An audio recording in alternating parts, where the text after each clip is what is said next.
As of this episode, we're given another potential ending to Gate, the anime itself.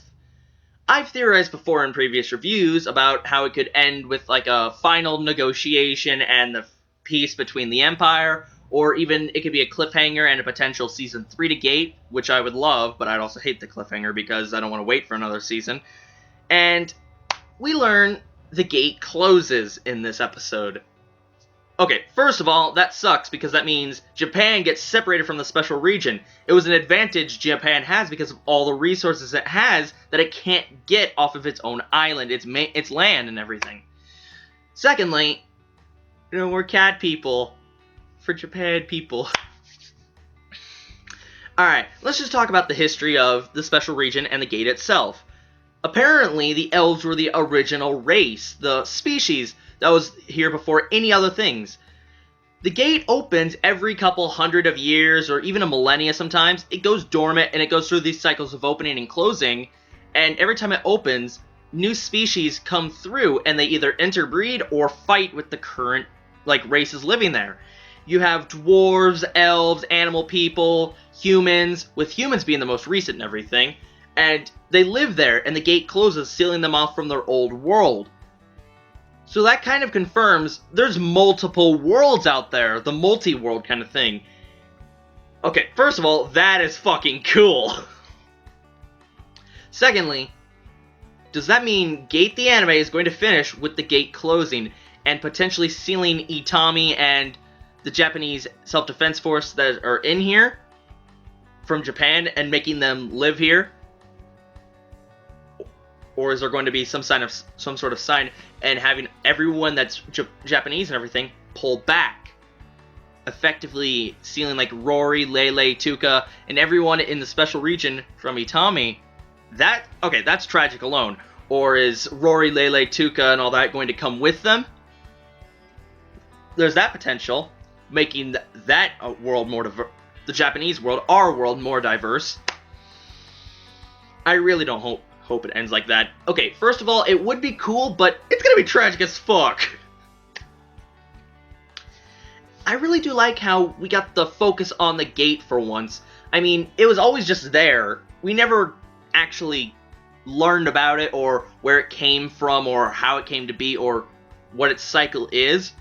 And apparently, Alnus Hill is... We learned it was kind of the royal land, or just really, really important to the Empire. It's because the Gate always appears there, and Alnus Hill, where Japanese controls, it's basically under enemy territory now. And since it always appears there, even the elves they came from... Every time they pointed and talked where the primal forest was, which was basically where their homeland was, it always pointed to Alnus Hill. So it's been there repeatedly. What if someone destroys the Gate? Does that mean it's destroyed forever? Is there some way to stabilize the Gate so it's always a direct connect to this world? We don't know that yet, but we learned at least it reappears and disappears there. I kind of feel bad, because if the Empire still exists around the next time it, appears again, does that mean they'll try and invade the New World? Will the Japanese bring in enough... let's say if they got a signal, some sort of notice that it was going to close, would the Japanese either pull back all their men or bring in a shit ton of men and tech and all that so they could survive in there and they have their own way to fight and live and basically create their own Japanese nation inside there without a direct connect to the Japanese world? We don't know, but that would be pretty cool. Secondly, oh my god. I learned from the comments of my previous Gate review, the Emperor is not dead. He's just terminally ill. So Zozal takes his place and actually becomes the dictator, the ruler, the next Emperor. Fuck. There go the peace trees. He's turning every pro-peace senator into a criminal. He wants the war to continue between the Japanese and the Empire. And he's going to use dirty fucking tactics. He wants his men... this was given up by his general and everything. These are ideas. They're going to dress up as the Japanese and attack the villages surrounding Alnus, so they turn against the Japanese and they lose their support of the people. Fuck. Pinya heard this, so is she going to give them some kind of notice, like this is going to happen so the Japanese can prevent it or protect and everything? Things are not looking good. Things are not fucking looking good. They know they're fighting a strong enemy, but they're gonna use dirty fucking tactics. Oh, someone please kill Zozal. Please. And kill Tiule. Both of them are... I dislike them. And it looks like, well, Zozal's introducing laws that could be used to accuse anyone of a crime. So we have something shady happening there. And Tiule, I won't be happy until there's a bullet in her head. Just saying that now. Now, moving back over to the city of Rondo, the Magic City, we have Lele and Arpeggio. They have a magic fight because Arpeggio is the older sister and she's feeling inferior to her little sister who's winning in love, magic, money, and everything else. Oh my god, that was a pretty cool magic fight. We gotta see them display their powers.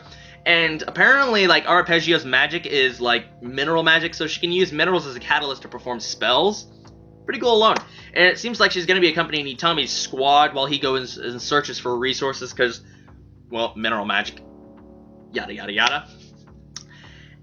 Apparently, there's been a couple of assassins sent after Lele. The Pied Piper, which is an extremely strong assassin or something, and a couple others. And while Lele and Arpeggio's magic shield, which was the very first spell they were forced to learn, every magician has that spell.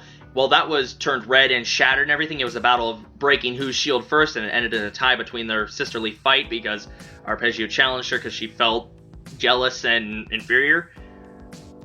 An assassin tried to kill Lele, and of course, Pina's guard, or like her main general or whatever, he killed that assassin, but I think Zozal sent the assassin after because he's jealous. Apparently it was the Dark Elves who took the Fire Dragon's head and said, oh, we're going to tell everyone, and it somehow ended up on the Imperial Palace's front doorstep, and now Lele's assumed to be an Imperial citizen, even though she's not. She's part of the Rururudu clan or whatever. So shit's going down, and it still has that Lele focus, which I'm liking, I really do. And now we have Arpeggio into the mix. I like her character. I love her bedhead. She's adorable. All the characters in this were pretty much adorable, except Tiule and Zozal. I really wonder what's going to go from now, or even how it's going to end. Zozal's going to cause a lot of problems, because he's still being controlled by Tiule and everything, but he's the type of idiot who's like, oh, it's all my doing, you're not doing anything. Yeah, it's all me, because I'm super fucking smart. And fucking Itami, in response to the... well, being his general going, I will like your help and everything, and Itami goes, you don't need to ask me twice to, help protect Lele and all that, and he goes, good, we will fight him together, yes, but first, we run, and the episode ends there. Hilarious. That was fucking hilarious. And apparently, according to Lele, or even just Minamoza, which is the Grand Master or whatever right now in Rondel, there's a ritual called the Ceremony of 3 Nights, and if a woman sleeps with you for 3 nights, like, no sex, just sleeps in the same room with you, in the special region, you're technically in a relationship. Now I know why Lele was sleeping with him in Risa, his ex-wife's room, the inn, and her lodging.